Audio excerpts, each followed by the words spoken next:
Hello, Karan. How are you? I'm doing very well. How are you? I'm doing fantastic. Just seeing you. Morocco is welcoming you for the first time online, but hopefully in person in a few months for I would sure. love that. I'd love that. Yes, be our guest. So it is really an honor. Thank you for accepting this interview. It's an honor for us. I just wanted to let you know that you have a huge community in Morocco. You don't know that, but I can tell you, your books are in every bookstore, not only in English, but in Arabic and French as well. So That's so wonderful to hear. you have a huge fan base in Morocco, and they are all thrilled to finally see you in person, not for now, but virtually, so we can talk and share with them. And on their behalf, I thank you for this interview to come. So Oh, it is my pleasure, and I'm very happy to be here. thank you, appreciate it. As I will do it the other way around. I will not be introducing you, but for the bookworms in Morocco that were living in the caves since 2018, who is Karan? Can you just introduce yourself? Sure. Well, I write young adult mysteries. I am probably best known for the One of Us is Lying series. One of Us is Lying was my debut book that came out in 2017 in the US. I call it my unicorn book. It just did a lot of surprising things. It was sort of an organic success over here. It wasn't a bestseller right away, but it became one. It had a TV adaptation, which aired the past couple of years. It was on the New York Times bestseller list for about 5 years and counting. And it allowed me to become a full-time author. And so in addition to that book, I've written 2 sequels to it. One of Us is Next, which is already out, and One of Us is Back, which is coming out this summer. And I've also written 4 standalone novels. 2 Can Keep a Secret, The Cousins, You'll Be the Death of Me, and Nothing More to Tell. So 6 books currently out, 1 coming very soon, and then another coming next year. July 25th, to be precise, right? Yes, July 25th for One of Us is Back. Yes, we can't wait to see you, and we'll talk about the book later on in the interview. Let me return the favor. Thank you for the introduction. I will introduce myself shortly because all is about you today, not about me. My name is Othmane. I'm the founder and CEO of www.Englishbooks.ma. It is the Moroccan online bookstores specializing in English books. We've been providing English books to the Moroccan market since 2019. We've delivered books to every major city in Morocco, and I'm proud to say to some villages, faraway villages that don't have any bookstore. It is their gateway to culture, to books, and we are happy that we are providing. Just basically the backstory of the website. I studied in the US, and when I came back to Morocco, I couldn't find the English books I was looking for. So this is the idea behind the online bookstore, and it's been an amazing journey. And today, really, it's a milestone for Englishbooks.ma. It is our first interview with an author. And, really? And we started with the international one and best-selling author. So grateful for the time you're giving us. Well, I'm honored to be the first. Oh, yes. Thank you. And as I told you, your books are bestsellers in Morocco as well. Even if we don't have data about book sales in Morocco, especially for the English language, but in our website, Englishbooks.ma, One of Us is Lying is among top 10 selling books since we started and counting. That's amazing. So let me start out with the first question. I have quite a few. Okay. I know that we have limited time, but reading all you have shared and your past interviews, I was like intrigued about a special book that has a special impact for you. You said that reading The Hunger Games back in 2014 was a turning point for you as an author, right? Yeah, How absolutely. so? How so? Can you elaborate on that? Well, I was not an author at that time. I worked in marketing, and I had for years. I used to love to write when I was a kid and when I was a teenager, but I gave it up when I got to college. I didn't know how to become a published author. I didn't think it was a realistic dream. Nobody in my life really thought that was a good career plan. And so it was just something I decided was a hobby that I used to like to do, and now I don't do it anymore, like, I don't know, roller skating or something. And I never really thought about becoming an author. Sometimes I would read a book and think, oh, that's great, I could never do that. And then I was on a business trip and I read The Hunger Games because I had nothing to read. So I picked it up in the airport and I devoured it in the plane. And I think it was the first time I had ever thought, like, wow, I wish I could do that, but also, oh, maybe I could do something like that. There was something about the voice that really spoke to me, that young adult voice. And for the first time since I myself was about 18 years old, I was inspired to try writing again. And I finished the book. It was a very bad, rip off of The Hunger Games. Basically, it was practice. It was almost like taking a class, trying to write that book.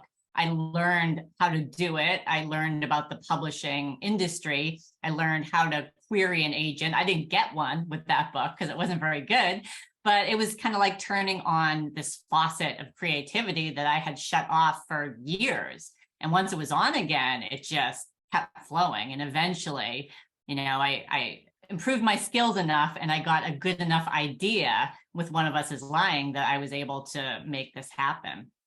All right, great story. I mean, and you make me want to reread again The Hunger Games in the next few days, because I read it every year. Every year I reread that book. Yeah, I always find something new. I have also some books that I reread each and every year. And we have another thing in common. I am a marketing guy as well. And the book industry, I just launched the website. I was already passionate about books since I was a kid, a great reader, and my favorite places on earth are bookstores and book fairs. Same.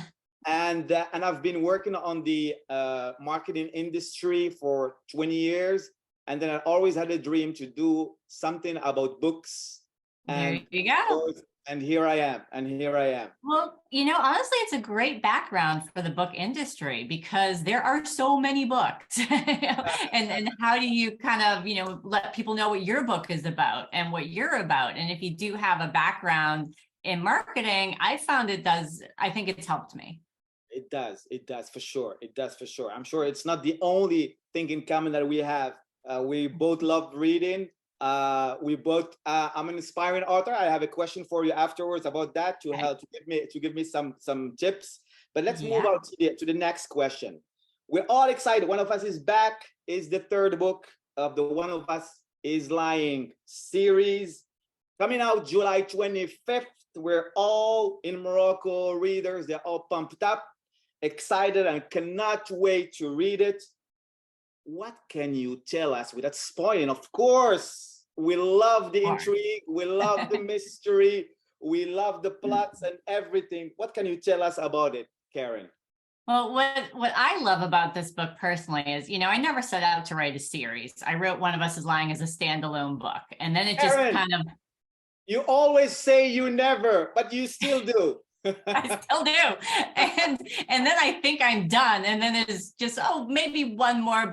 But I sort of wrote myself into a corner a little bit, because I gave everyone the ending I felt like they needed and deserved. And then I didn't want to undo that. So when I decided to write a sequel, I decided to create some new characters. And that felt more organic to me than just kind of like recreating drama from my original characters after I had wrapped them up so neatly.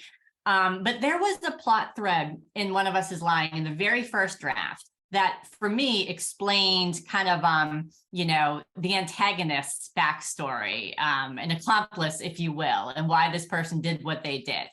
But the problem with that plot thread was it was very distracting to the main story. And when I got my agent, that was the first thing she said, is like, this needs to come out. It is, it's just not working. And she was right. But I was sort of worried that, well, how am I going to explain why this person did what they did? And she said, well, you just have to make them the kind of person who would do that, which was really brilliant advice. And I think it worked. But in my mind, there was always more to the story.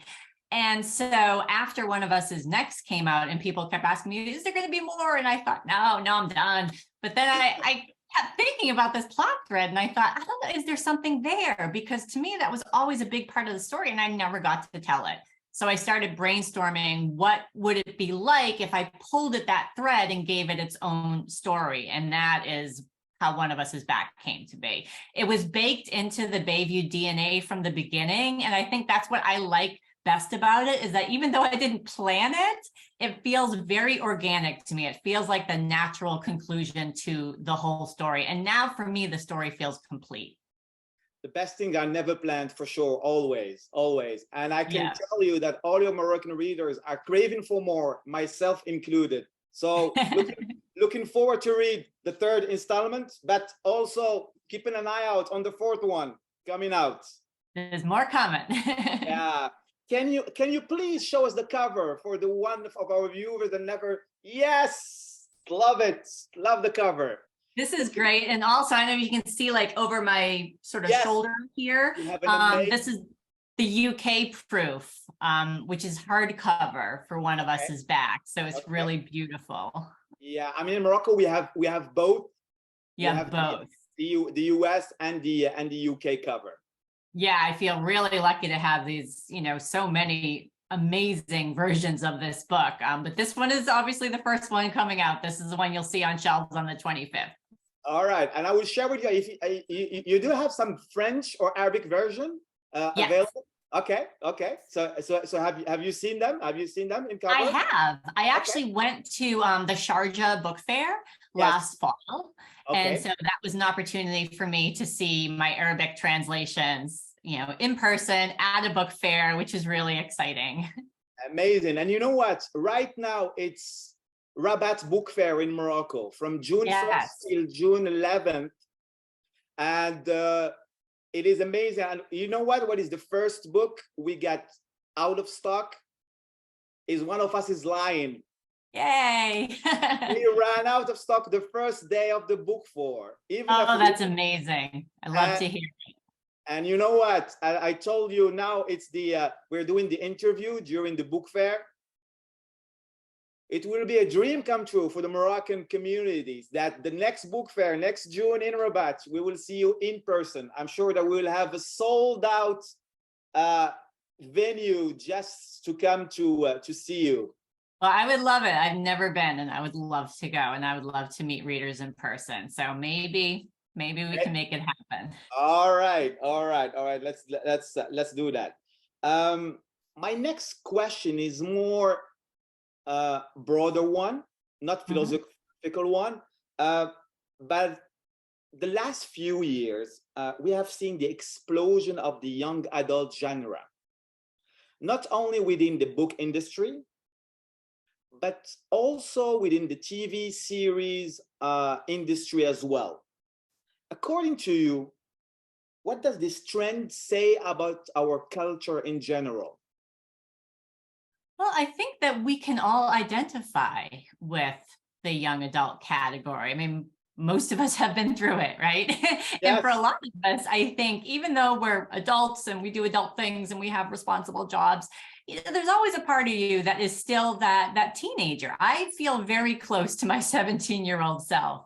Sometimes I feel like that's the most pure version of me is that girl. And she comes out every time I write and when I read a lot too. And there's just something really special about that time when you are figuring out who you are, when you are deciding what your worldview is, what you're going to keep from your upbringing, what you're not going to continue.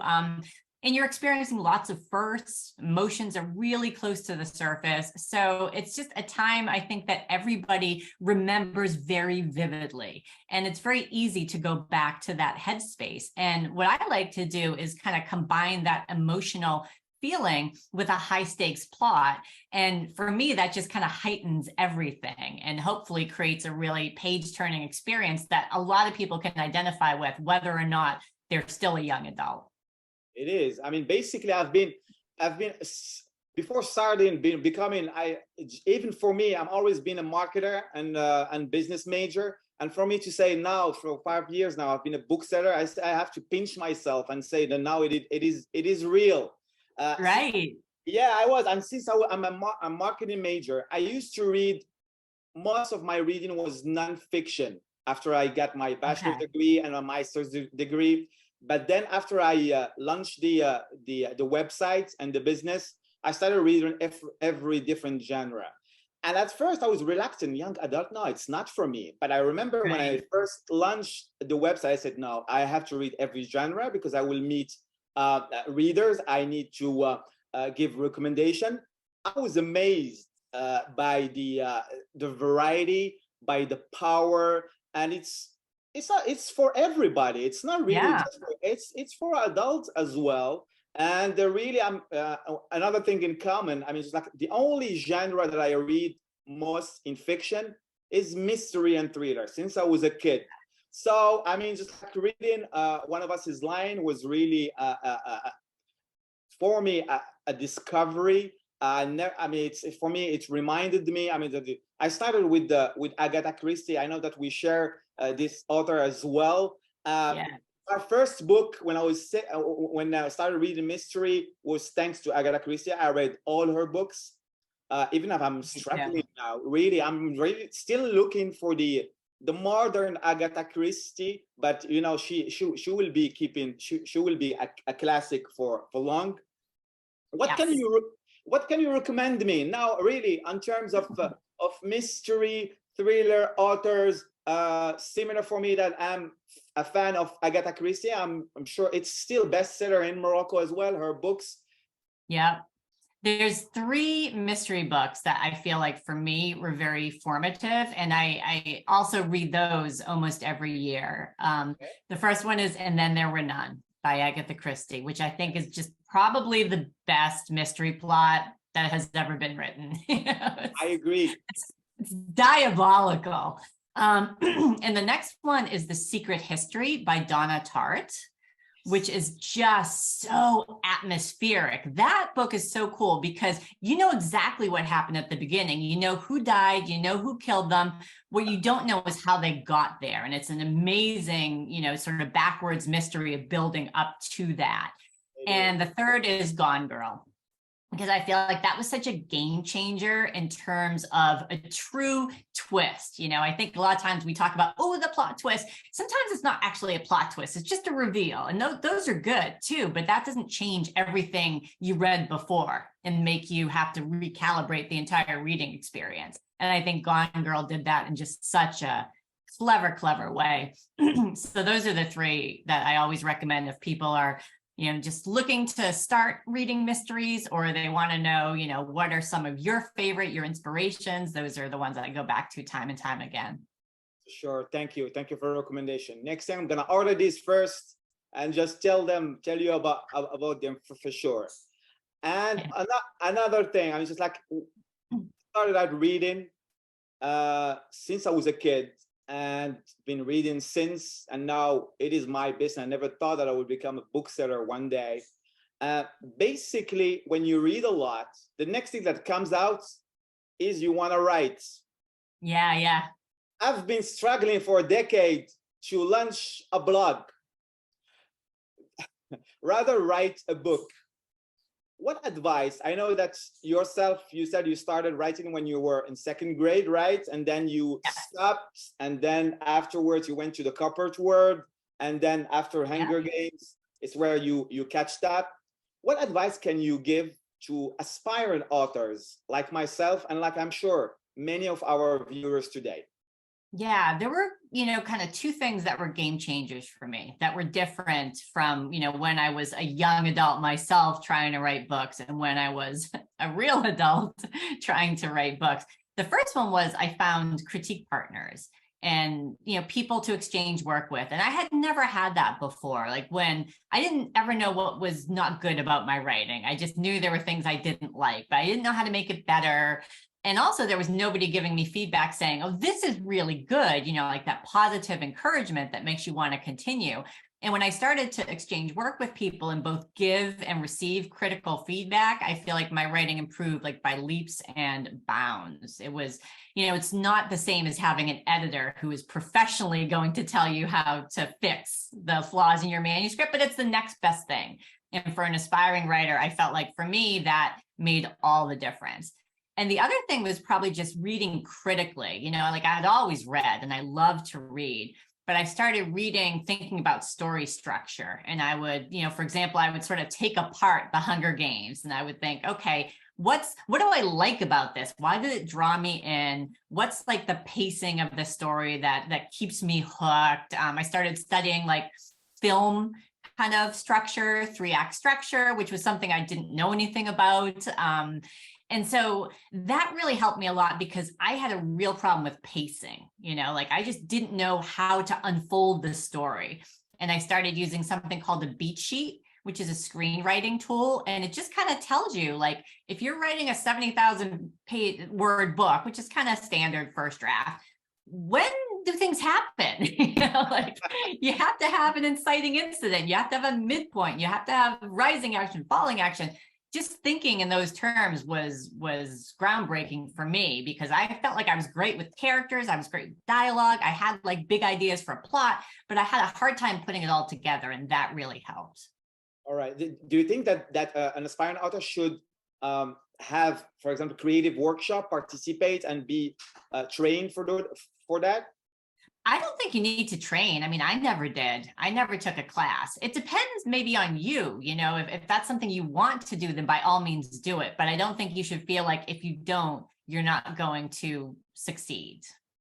One of the book, I'm sure that you've read it as well, and it's the one who inspired me to aspire to become a writer, is The Artist Way. I have not read it. You should. And she's really talking. I mean, she's a lady. She's American. That she writes screenplays. And basically, what she's saying, I mean, the main idea. It's a nonfiction book, and basically the idea is that every one of us is an artist within. It just needs some practice. And I love her, and I use it to this day. She evangelized the idea of the morning pages. I don't know if she's the one behind the morning pages. Okay, I have heard of that. Okay, and basically the morning pages is that the first thing you start out your day, it's just when you wake up, 3 pages of unstoppable, whatever you think of, nothing about grammar, about spelling, about anything, just put everything down. It's pretty much like you compare like a windshield, and then you can start the day fresh. But the thing is, if you do it each and every day, 3 pages of unstopped limited thoughts, you are starting. And don't judge. She said, never judge your writing or anything. Right. Just write smoothly for 3 pages, and afterwards you will discover that it will be creativity. And when you read it 1 year or 2 years afterwards, it's very mind-blowing, because you will discover a lot of things about your personality, about who you are, about your aspiration. If you have worried, you put them down on paper. And this is something, I mean, just like I said, okay, why? Maybe I can try it on my own, 3 pages. Yeah, why not? And then I will pick up on your brain about the critique partners or the accountability partners. So I will show them what I've wrote and get their feedback so they can improve upon their recommendation. And then you also, you read what they wrote. And let me tell you, giving critical feedback, like really forcing yourself to think, why is this working for me or not working for me? It really helps you hone craft. I think craft was the thing that I did not understand as a writer. I had lots of raw ability to tell a story, but there really is a bit of a science, to putting it all together that I did not understand. And having to explain to someone else what I liked and didn't like about their work really helped me advance in that department too. So that was surprisingly helpful. At first I thought, well, if I want to get feedback, I guess I have to give it. I didn't realize how helpful it was going to be. Yeah, it goes both ways. Thank you for this recommendation. I have a last question because I have seen someone from two wonderful ladies that I want to introduce to you. They're not with us in person, but I have their videos, and they want to say hello, and they have a few questions just for you. My last question is, I always hate watching a movie or a series before reading a book. And the one of us is lying was not an exception. So I'm glad I did read the book first.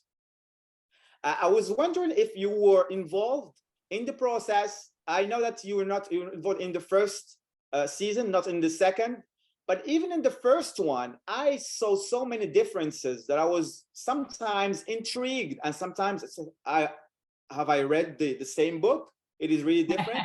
So I just wanted to have your take on that. Yeah, I was not very involved. I would say, I was involved early. It was an interesting process because the pilot was greenlit first. And I felt like I was pretty involved in the pilot. I sort of knew what was going on. I visited the set. I saw lots of drafts. And then the pilot was shot, and then COVID hit, and nobody really knew what was going to happen after that, but they did greenlight the series.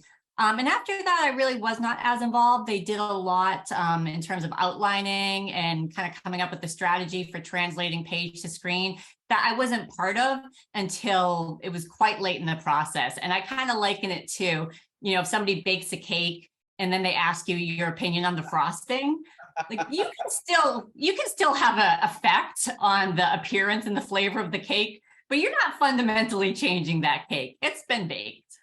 Yeah, I mean, you know what? I came back to the book. I said, this is not what I've read. This is something different. And I've read some interviews that you were involved. I said, Karan, I wonder something now. When I will talk to her, I will ask her this question because I was intrigued in some, and I'm glad I did, because I think really, just like even the plot of the original book was much, and just like you use your imagination and everything. It's I was as surprised as anyone else with some of the okay. So you're as surprised as your fans. So that's great. That's great. So now it's time to introduce two of the finest young ladies that I know in Morocco. Their name is Zineb, both of them. They are great friends. They are content creators. They love books as we do. They share their book reviewers, and every book reader, especially young adult readers, they look after their recommendation. So whenever both Zinebs, they read a book and they are raving about it, it's a hit sell in Morocco and in our website. So of course, when I was being asked, I thought about them first. They have been supporting our business since we first started. So it came naturally that I will ask them to meet you, even as a video, and to ask you some question.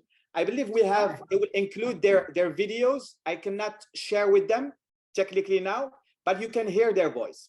So let's start out with Zineb. I will put the sound. Hi, Karan. I hope you're doing great. I'm Zineb. I'm a book reader and book reviewer, and I'm so happy to be asking you questions today. My first question is, I know that One of Us is Lying has been adapted into a TV show by Netflix. So my question is, how was the adaptation process? Was it fun for you? And should we expect any other adaptations anytime soon? And my second question is, as a successful writer of mystery and the thriller genre, what are your favorite books? Or maybe books that made you love the mystery thriller genre? Thank you so much and have a good time. Hi, Karan. Okay. Well, those are great questions. I feel like we covered some of them, but I can give you a little bit more color to that.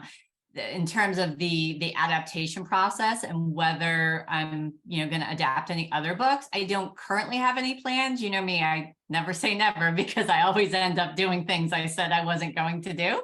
I think, one of the things I learned through that process is that I'm a book person and I really enjoy the process of creating a book. I am not necessarily a film person. not to say, again, I wouldn't give it another shot someday, but it's not a top priority for me. Favorite books, I did mention some of my mystery favorites, but I do want to kind of give a shout out to my genre also, my category, because there are so many amazing young adult mysteries that are being created right now. My personal favorite is someone I debuted with, Tiffany D. Jackson. Her debut book was Allegedly. So way back in 2017, Tiffany and I were hyping each other up because mysteries were not like the hot category at the time. It was fantasy. And so we had to like stick together, and she's written a ton of amazing books since then. And she's always there for this incredible twist at the end. Maureen Johnson's Truly Devious trilogy is so fun. And I think a really good example too of like a series that Maureen has then continued with standalones, which I think is really clever, putting these characters that people love in just different situations that are so fun. And I'm a big fan of The Inheritance Games by Jennifer Lynn Barnes. I was so excited when that book came out. I just felt like, ooh, this is a smart idea. And she executed it so well. And it's been so fun to see it really take off. Thank you. On behalf of Zainab, you don't see Zainab, but both of them, they are extremely beautiful young ladies. I am sure. Thank you for your question.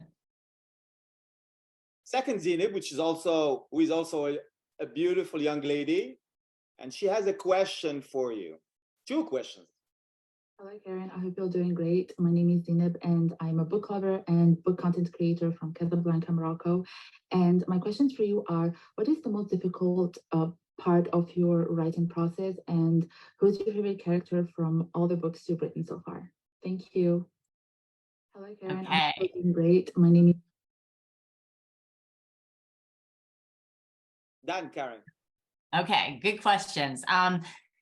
The most difficult part, it's interesting. Like for me, I love drafting. I really do. It is my favorite thing to do, those early stages of the book where you're just kind of figuring it out and it's flowing. But that also can be the hardest part. And when it's not working, but you don't know why, that's just the most frustrating thing in the world. And it's hard to explain, but there's like a click that happens when a book is going well. It's like those first couple chapters and I'm feeling it out, and then there's a click and I know I got it. And the rest of it just kind of, even though it's not easy, it flows. And when that click doesn't happen, it's like, oh, what's wrong? And I don't know. And it's very frustrating. It happened with Nothing More to Tell, where I felt really confident in the story. I thought it was going to be an easy one to write, and it just wasn't clicking. And I had this frenzied weekend where I was trying all kinds of things to fix it. And I ended up changing up the characters, just created completely new characters. It was the characters who were all wrong. But it's, you don't know till you figure it out. And that's hard for someone who likes to, be in charge. You have to acknowledge that you just don't know what the problem is. And then the other question was favorite character. And that is so hard to say because it always feels like picking a favorite kid, love them all for different reasons. But as someone who writes multi-POV, I've written, I think, 19 point of view characters now. It's a lot of people. And I have come to really appreciate characters with strong voices because they make my job easier. And the OG strong voice character is Nate McCauley from One of Us is Lying. It was so fun to go back to Nate, for One of Us is Back, because I was just like, okay, Nate, here we go. You do the work. I'm just going to kick back and let's see what you do. Because it's always felt like that with Nate's chapters, that he's just writing it and I'm just, I'm transcribing. All right. Thank you. Thank you so much, Karen. So what can I tell? Thank you, really, Karen, for all the time you've given us. Grateful for sharing all this information. I remind all our viewers that your third installment, One of Us is Back, is gonna be, yes, in July 25th. Yes. Let's make it. Let's make it the bestseller and go beyond. One of Us is Lying, top seller in Morocco. God willing, it's thanks to you. You can order it online from www.englishbooks.ma. We will make sure that you will have it, the first in Morocco to have it only a few days after its worldwide publication in the US. Thank you, Karan, for your kindness, for your humility, for your generosity. It's been a blast for me. My pleasure. And you know what? Can I ask for a last favor? Sure. Can you read us by your own voice a few paragraphs of the book? Oh, let me see. Okay. I think what I should do is skip ahead a little bit. Sure. This is chapter 3, and I won't go too far with it because spoilers, but No, this is from Nate's perspective. Okay. The digital billboard at the edge of Clarendon Street has said the same ad for as long as I can remember, a dancing energy drink. So the fact that it's changed catches my attention while I'm stopped on my motorcycle at a red light. Time for a new game, Bayview. Those are the only words read against a stark white background. They fade off the screen and I wait, mildly intrigued despite myself, to see what's next. Then the ad copy cycles back to time for a new game, Bayview, once again. So much for building suspense or letting people know what the hell you're promoting. A+ job, advertisers. The light changes and I roar through it, following the familiar route to the Bayview Country Club. For a lot of people, summertime in Bayview means beaches, barbecues, and one-upping one another on social media with their no-filter vacation pictures. For me, it means a second job, construction work by day, serving drinks to Bayview's McMansion crowd at night, then trying to sleep for a few hours in a house filled with 5 other people who have nothing to do except throw parties they keep trying to drag me to. Living the dream.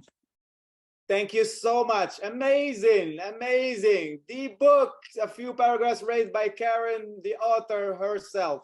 We couldn't have asked for more. Thank you again for your generosity, Karan. We're grateful, appreciate everything. And you know what? We started talking about Morocco, about the growing community, about the whole base fan that you have in Morocco. We will be thrilled to make you discover our beautiful country and to see you in person and discuss with you and have a book signing. We will do everything to make it happen. It is today, this interview is a first step. It has been a blast. It has been an honor for me to interview you. Thank you so much and hope to see you soon in Morocco in person. It was such a pleasure. It was wonderful to meet you. And thank you to all the wonderful readers for all your support. I appreciate you so much.